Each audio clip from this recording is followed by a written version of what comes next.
All right, folks, so as promised, I'm going to be teaching you about the 3 insecure attachment styles, and this week I am going to teach you about the anxious preoccupied attachment style. Just a couple of notes. If you hear me saying AP, that is the anxious preoccupied. I'm just shortening it for brevity's sake.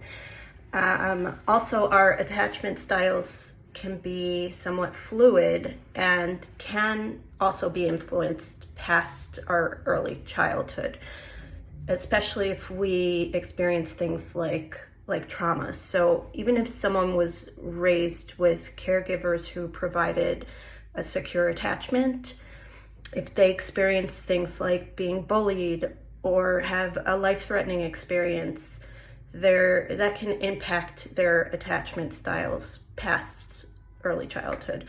One more note is that our attachment styles show up in the spaces that we're most vulnerable. So whether we're talking about a romantic relationship, friendship, family, coworkers, wherever we have to be vulnerable, that's where our attachment wounds will show up. So as you may have guessed, the anxious preoccupied person is predominantly anxious. They have a deep-rooted fear of abandonment, so they need a lot of reassurance in their connections.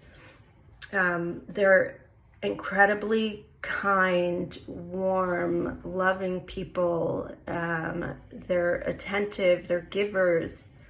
They're some of the loveliest people to be around, but unfortunately they've developed these traits as a coping mechanism because they so desperately need love and need reassurance from people that they'll do whatever they can to keep people close, including abandoning themselves.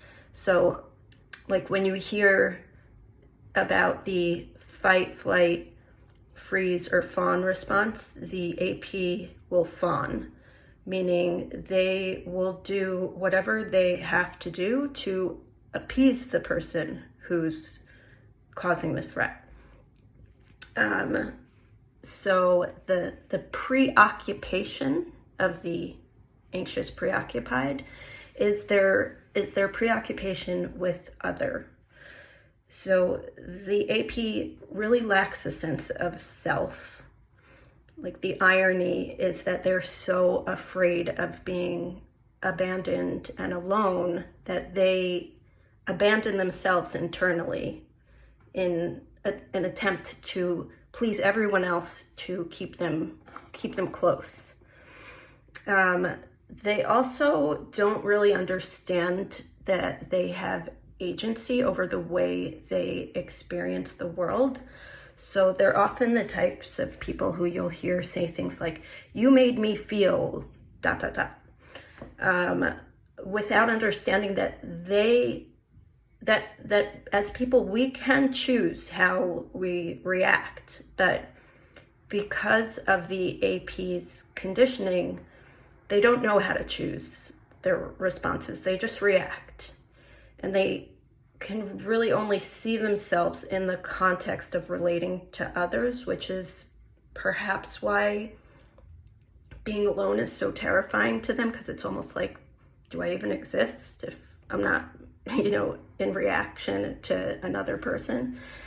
So like an example of the preoccupation is if an AP is dating someone who they're interested in and they send them a text message and don't hear back right away, they will become completely preoccupied with this exchange and very, very anxious and start thinking like, did this person lose interest in me? Did they not like me? What did I do?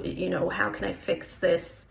And they'll have a very difficult time focusing on anything else besides this exchange until they hear back. Now, just as a reminder, our attachment wounds don't have to be permanent. We can heal these wounds by working on them at a subconscious level and by fostering healthier habits. So the AP's healing process involves getting in touch with themselves, with their own needs, learning to put themselves first and stop bending over backwards to please everyone else.